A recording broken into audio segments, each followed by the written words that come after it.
Assalamu alaikum. What's up, guys? Welcome back to the channel MSC Automobiles and MSC CNG and LPG Conversion Center. So, guys, একটি নতুন conversion update নিয়ে চলে আসলাম। এটা হচ্ছে Axio new মডেলের new শেপের একটি কার, যেটা আমরা এলপিজি সিকুয়েন্সিয়াল সিস্টেমে কনভার্ট করেছি।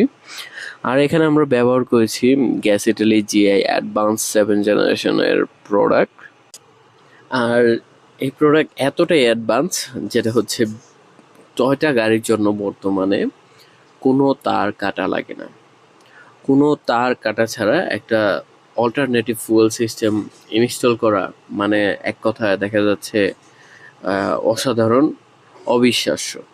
সো যাই হোক, আপনাদের উদ্দেশ্যে আরেকটা তথ্য দেওয়ার ছিল, সেটা হচ্ছে মার্কেটে গ্যাস ইটালি নামে চায়না প্রোডাক্ট ঢুকে গেছে। সবাই দেখা যাচ্ছে সতর্ক থাকবেন, দেখে